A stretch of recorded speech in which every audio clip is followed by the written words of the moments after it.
Hello दोस्तों, नमस्कार। मैं डॉक्टर सुरेंद्र प्रसाद कंसली ज्योतिष आचार्य। आज ज्योतिष की श्रृंखला में आप सभी लोगों का स्वागत है। आज लेते हैं हम 9 अंक, और 9 अंक होता है सेजिटेरियस का। और जो सेजिटेरियंस होते हैं इनका जो लॉर्ड होता है उसे हम कहेंगे बृहस्पति, देव गुरु बृहस्पति। अब जो कुंडली में जो गोचर ग्रह की स्थिति है वो इस तरह से होगी। गोचर ग्रह का मतलब ये है कि जो 2024 में शुरुआती दौर में है, और उसके बाद जो जो कुंडली में गोचर कर रहे हैं, ट्रांजिट कर रहे हैं, उन जो प्लेनेट्स की स्थिति ये होगी। सबसे पहले मैं ये कहूँगा कि जो शुरुआती दौर में है, जो जनवरी का महीना होगा 2024 का, उस समय सूर्य और मंगल दोनों के दोनों धनु राशि में होंगे। धनु राशि का लग्न में इस समय चंद्र कुंडली है ये, तो यहाँ पर सूर्य और मंगल रहेंगे। उसके बाद जो ये 8 अंक है धनु राशि के, एक पीछे का जो अंक है, जो 12वां हाउस है, उसमें सूर्य और बुध गोचर करेंगे। तो इस तरह से ट्रांजिट की स्थिति रहेगी। उसके बाद जो मेजर ट्रांजिट है वो थर्ड हाउस में यहाँ पर सैटर्न गोचर करेगा, और पूरे साल भर के लिए सैटर्न की पोजीशन यहीं पर होगी, तीसरे हाउस में। उसके बाद जो फोर्थ हाउस में राहु की स्थिति होगी, और राहु की स्थिति पूरे साल भर यहीं पर रहेगी, क्योंकि 18 साल के बाद राहु गोचर करते हुए आपकी कुंडली में फोर्थ हाउस में आए हुए हैं। तो ये राहु की स्थिति पूरे 18 महीने के लिए यहीं पर रहेगी। उसके बाद जुपिटर जो है, जुपिटर गोचर करेंगे आपके ठीक पंचम भाव में, और ये है पंचम भाव आपका। और उसके बाद ये जो केतु की स्थिति होगी वो ठीक दसम भाव में, दसम भाव जो आपका नौकरी व्यवसाय का है भाव, उस भाव में जो है केतु का ट्रांजिट आएगा। तो दोस्तों, सबसे पहले मैं बताना चाहूंगा कि गोचर ग्रह जो स्टार्टिंग में, शुरुआत में, जो 2024 की शुरुआत में धनु राशि में सूर्य और मंगल रहेंगे आपके ठीक जो है लग्न भाव में, चंद्र कुंडली में। अब इसका मतलब ये है कि आप जो है मेहनती, आप जुझारू, और आप जो है आपका जो ये फोर्थ हाउस है उसमें आप जो भी चीज़ों को लेने के लिए सोच रहे हैं वो सारी चीज़ें आप जो है इसमें पूरा करेंगे। शुरुआती दौर में जो जनवरी और फरवरी का महीना है ये आपके लिए बहुत ही सुंदर रहने वाला है इस हिसाब से, ताकि जो है जो मंगल आपको मेहनती बनाएंगे, सूर्य आपको स्ट्रेंथ देंगे, और उसके बाद जो भी आपके जो कार्य हैं वो सिद्ध होते नजर आएंगे शुरुआती दौर में, ये जनवरी के महीने में। अब उसके बाद मैं बताऊंगा कि अब आ जाते हैं हम सीधे जुपिटर के गोचर पर, और जुपिटर ठीक पंचम हाउस में है। और जुपिटर बताते हैं, जुपिटर जो है आपकी इस चंद्र कुंडली में 2 हाउसेस का मालिक है, एक तो फर्स्ट हाउस का और एक फोर्थ हाउस का। तो फर्स्ट हाउस का ये हमारा लग्न का भाव है, और यहाँ पर जुपिटर का रहने का मतलब ये है कि कुंडली के सारे जो भाव हैं 1, 5, 9 ये पुष्ट हो जाना। तो जुपिटर का यहाँ पर गोचर आपके लिए बहुत अच्छा है, और जुपिटर यहाँ पर अप्रैल तक रहेंगे। अप्रैल तक रहने का मतलब ये है कि आपके जितने भी, ये देखिए, ये वहाँ से 5वें भाव को देखेंगे और सप्तम भाव को देखेंगे, तो इससे क्या होगा कि जो लोग भी उस समय जो है पढ़ाई लिखाई वाली, हायर स्टडीज वाले हैं, इधर वो मेडिकल साइड में है या टेक्निकल साइड में है, या फिर जो है वो रिसर्च हायर स्टडीज कर रहे हैं, उनके लिए ये जुपिटर का गोचर बहुत अच्छा रहने वाला है, क्योंकि सीधे से 1, 5 की दृष्टि है। और यहाँ पर पढ़े लिखे जो बच्चे हैं उनके लिए बहुत अच्छा रहेगा, जो भी उनके कंटेंट पब्लिकेशन हो रहे हैं या जो आप मेहनत कर रहे हैं उनके लिए ये बहुत अच्छा होने वाला है।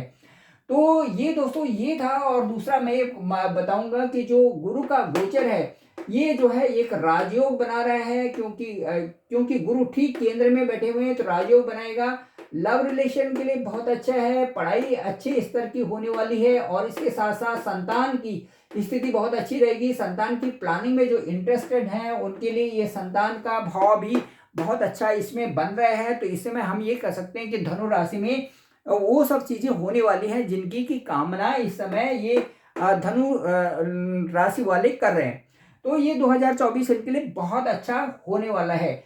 लेकिन मैं ये बताऊंगा कि जैसे ही जुपिटर की स्थिति यहाँ से और छठे भाव में आएगी, मई के महीने में, मई 2024 में जुपिटर यहाँ से ट्रांजिट कर देगा और छठे हाउस में आएगा। तो छठा हाउस होता है रोग, ऋण का और डिस्प्यूट्स का होता है, शत्रु भाव का होता है। और तो इसलिए यहाँ पर आने में, जैसे ही बृहस्पति यहाँ पर आएंगे, आपके हेल्थ से संबंधित कुछ इश्यूज हो सकते हैं।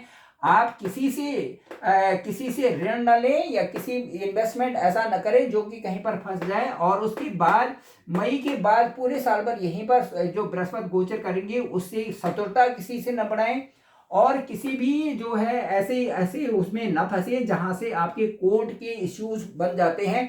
उस तरह की शत्रुता किसी से न करें तो ज़्यादा अच्छा रहेगा, क्योंकि बृहस्पति का गोचर छठे स्थान में होना ठीक नहीं है। दूसरा ये मैं बताऊं कि जो पढ़ाई के हिसाब से या और चीज़ें जो हैं उसमें भी कुछ बाधाएं इसमें आ सकती हैं। साथ साथ में कुछ जो है डाइजेशन भी, जो आपका डाइजेशन है वो ये छठे हाउस से हम देखते हैं कि रोग का हाउस है। इसलिए आप जो अपने स्वास्थ्य पर विशेष करके अपने पेट पर बाहर की चीज़ें न खाएं और अच्छी चीज़ों को अपने डाइट में लें तो ज़्यादा अच्छा रहेगा। तो इस तरह से बृहस्पति जब 6, 8, 12 में होते हैं तो ऐसी स्थिति आ जाती है जब डाइजेशन संबंधित चीज़ें या किसी इस तरह से जो कि हमें अनावश्यक तौर से जो हमारे जीवन में थोड़े परेशानी आ जाती है। तो ये था बृहस्पति का गोचर। और मैं ये कहूँगा कि बृहस्पति के गोचर से मैं ये कहूँगा कि जुपिटर का जो गोचर है अप्रैल तक जो गोचर है उसमें आप जो भी आपने सोचे हुए हैं वो उन कार्यों को आप करें ताकि आपको जीवन में एक अच्छी उन्नति मिल सके। अच्छा दोस्तों, अब चलते हैं हम जो एक मेजर वो दूसरा जो हम लेके चलेंगे कि जो जो राहु का गोचर है वो कैसे रहेगा। राहु आपके ठीक चतुर्थ भाव में है। चतुर्थ भाव का जो राहु होता है ये जो आदमी को थोड़ा चतुर बना देता है और गलत काम करने को भी मजबूर कर देता है। राहु जो है यहाँ पर इच्छाएं ज्यादा हो जाती हैं, अपनी इच्छाएं बढ़ जाती हैं।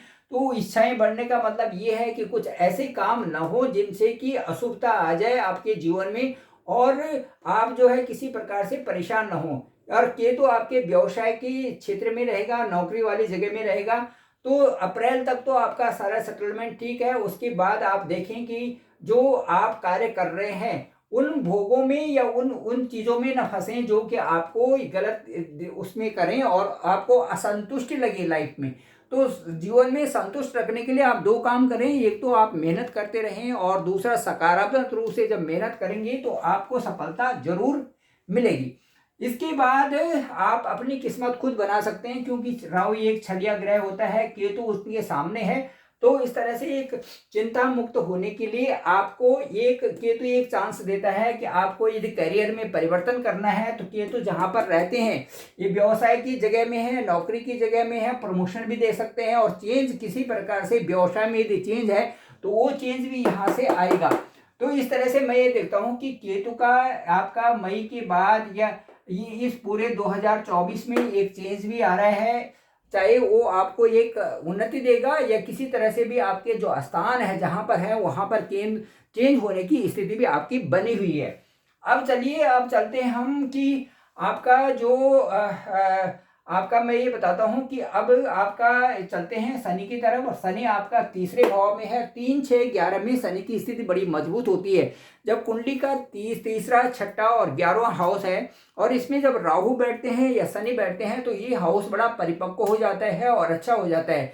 वो इसलिए दोस्तों क्योंकि तीसरा जो हाउस होता है वो हमारा होता है पराक्रम का हाउस। पराक्रम का मतलब कि एक ऐसी पुश करता है वहां से जिससे कि हम अपने जो काम कर रहे हैं उनमें एक गति आ जाती है और उस काम की तरफ हम आगे बढ़ते जाते हैं और एक अच्छी उन्नति हमारी हो जाती है। तो पराक्रम के भाव में यहाँ पर सैटर्न बैठे हुए हैं। तो इस समय सैटर्न की स्थिति यहीं पर रहेगी पूरे साल को। तो मैं ये कहूँगा कि सैटर्न का फायदा उठाएं और अधिक से अधिक आप काम करने में अपनी रुचि बनाएं ताकि आप आगे बढ़ते रहें। आगे बढ़ने के लिए दो ही चीजें हैं, या तो आपकी किस्मत का अच्छा होना या आपको मेहनत करना।